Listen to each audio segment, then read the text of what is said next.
Hello everyone, I'm Maria Credali.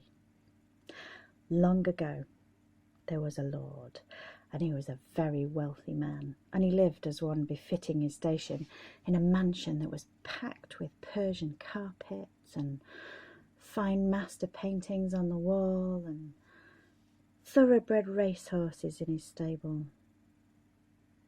But none of these treasures was his most prized possession, for that was his child, a rare thing indeed, an only child, a daughter. And she was a girl of some 15 summers, with sunshine and a smile and a sparkle in her eyes, and everyone loved her, and she caught the eye of many a man. And the Lord realised that when his daughter was catching the eye of these men, it was time to make a suitable match. And so a parade of men appeared at the mansion. There were fat ones, thin ones, tall ones, short ones, young ones, old ones, all of them had lots of money. And his daughter would have none of it. She didn't like any of them. None of them took her eye. And he was pondering the problem of this one day as he rode his hunter across his estates, the Lord. And as he got back and started to lead his horse across the courtyard, his brow was well and truly furrowed, and he saw, sat there upon a fence, one of the stable lads, and he was singing a song to himself, and he was whittling away on a piece of wood, happy as anything. Look at that, thought the Lord. I should be so lucky. What you got there, lad?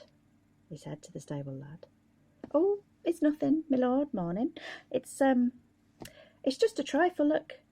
And he opened his palm, and there in the middle of his palm was a carved piece of wood, and the Lord could tell that it was going to be an oak leaf, and it was beautifully done. He was really good at his craft. Well done, lad, he said. Here, and he flipped him a coin. Give my horse a good rub down, will you?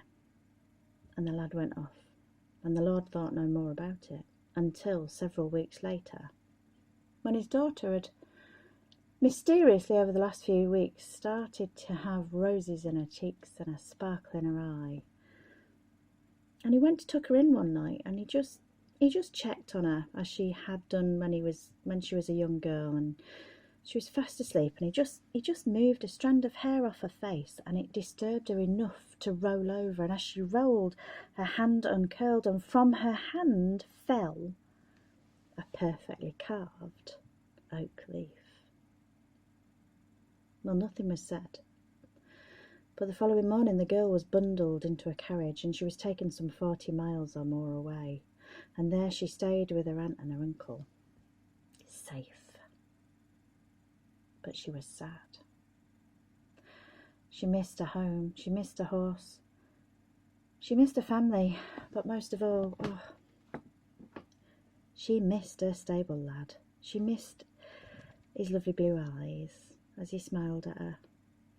She missed his hands all warm and rough as he lifted her down from the horse. And she missed that connection they had when he'd handed her that oak leaf, and it was still warm from his hand. The warmth was held in the wood as he gave it to her. She kept it under her pillow. And it kind of called to her through her dreams. His voice came through her dreams, and you know what unrequited love's like. This girl was driven near insane with longing. And she set to think about something suitable she could send him in return for the oak leaf. And she decided what she would do is make him a scarf. And she began to embroider this scarf. And every stitch she put in the scarf, it was placed with the care that she would have placed a kiss upon his face. And these kisses and this love and this longing was stitched night after night into this scarf, until all that love was caught within the folds of the cloth. And as autumn turned to winter, she finished the scarf, and one evening she sat there, and she wrapped the finished scarf around her shoulders and held it to herself as if she was holding her boy. And she sat and looked out of the window, and the first few flakes of snow began to fall from the sky, and a tear fell from her eye and rolled down her cheek and dropped shone on that scarf for a moment. She looked at it and she was startled because there a stone had hit the window, and down in the courtyard was her stable lad, and he was waving at her. Well, she didn't need asking twice, and she leapt up and she grabbed her cloak and wrapped it around herself, and she made her way quietly down the stairs, and she unbolted the door and she flung herself into his arms. "What are you doing here?" she said. "Oh, your father sent me," he said. "I've come to bring you home." And he took her hand in his and he kissed it. "Oh, you're so cold. Why didn't you put your big coat on?" she said. "Here, I've got something for you. I made it for you." And she took off the scarf that she'd embroidered for him and she wrapped it around his shoulders. And he lifted her onto the horse and he climbed up in front of her, and they began to ride, and they rode and they rode and they rode. They rode across crisp white fields.